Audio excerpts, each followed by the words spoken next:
States of matter.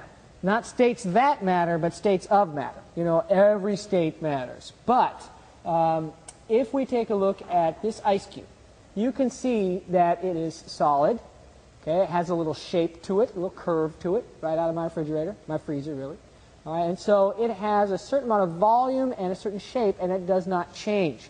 That's one of the properties of a solid. Okay, here we have a jar of water. It's a liquid. It doesn't have a shape. It has whatever shape its container has. So it's got the shape of my hand while it falls off my hand, whatever. So it doesn't have a certain shape, but it has the same volume always. And then we have gases. Now I don't have a good gas to show you. I have steam coming up from this boiling water. And if you've noticed, all three of these are forms of water, states of matter that are of water. Solid water is called ice. Liquid water is traditionally called water. Some people call water as a gas steam. All right, but you have to be careful because the steam you see right here is actually water in its liquid form in little tiny drops. But the steam that you can't see, okay, water when it's a hot gas, okay, we can call that steam. That is another form of water. Now gases don't have a certain shape and they don't have a certain volume. We can change their shape by putting them in a different container, and we can change their volume by warming them up.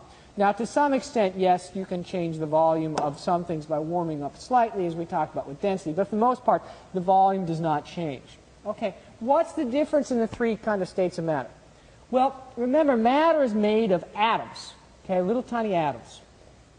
Ice is a solid form of water. It's rigid. You smack into it, you can break it or whatever like that. And the reason it's so solid is because all the atoms are packed tightly together in a nice configuration, so they have strong interactions between them, and they don't want to shift position at all. And so they are held rigidly right in one spot. Okay?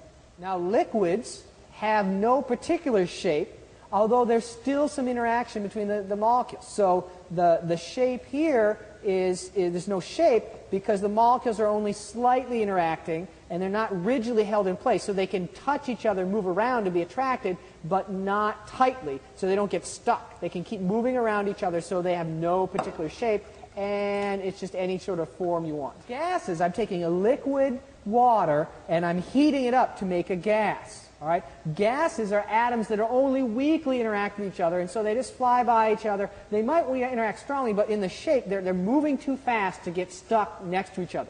So they have no particular shape because they're all bouncing around all over the place. They're very spread apart, typically, right? Much more spread apart than the others, and so they don't really have any shape or volume because they can be spread apart more or less because they're not really interacting with each other nearly as much as when you're in water and we're in liquids and solids. So we've kind of ordered them from cold things to hot things.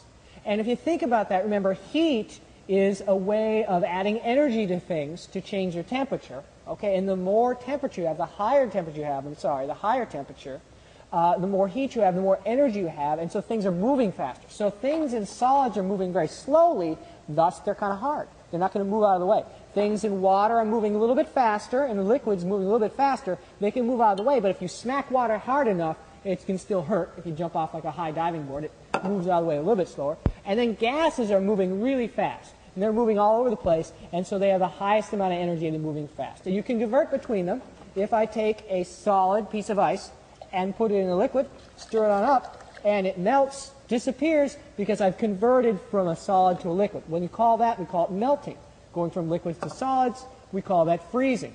We can take a liquid and boil it, right? We call that boiling. And if it's a gas and it goes down to a liquid, we call that condensing. And there's even some cool things that can happen. If you take an ice cube, a little experiment you can do, and put it in your freezer at home and just leave it in the freezer for a long, long time, it will sometimes evaporate down into nothing because the ice will change to a gas without ever going to a liquid. That's called subliming. And it's pretty cool. You can also go that backwards, and I don't remember what it is offhand. So now let's take a look at a really cool demonstration of some states of matter. So now I'm going to take liquid nitrogen. Nitrogen is a gas normally at room temperature. In fact, most of the air around us is nitrogen. So in a way you could call this liquid air, but real air has other things than just nitrogen.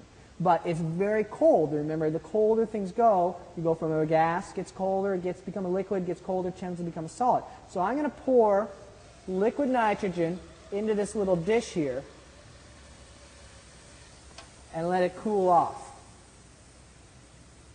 So I've got the liquid nitrogen in a vacuum bell jar now, and we're going to remove the gases from there. All right? So I'm going to close off all the valves. And remember what happened when we boiled water to make it freeze is that if that liquid nitrogen evaporates, it's going to take energy off, and it's going to make colder. It makes the nitrogen colder. So we're going to make the nitrogen even colder than normal. Really cold liquid nitrogen. So if you have a liquid and it gets colder, what do you think might happen to it? Well, if we're lucky, it will become a solid, and we will have solid nitrogen. There it is. Boom! Solid nitrogen. There you go. All we need to do, turn off the vacuum, open it up, we could have a nice little nitrogen snow cone. Oh, it all went away. Why did it go away? Well, because when you took away the vacuum, the air rushed back in, that brought in some heat with it and melted it again. So we can turn it off and then turn on the vacuum again and see if we can make more snow.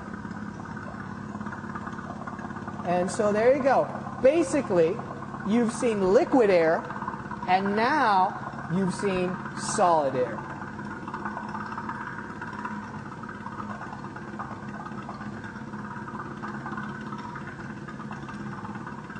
Maybe not so much. That was cool.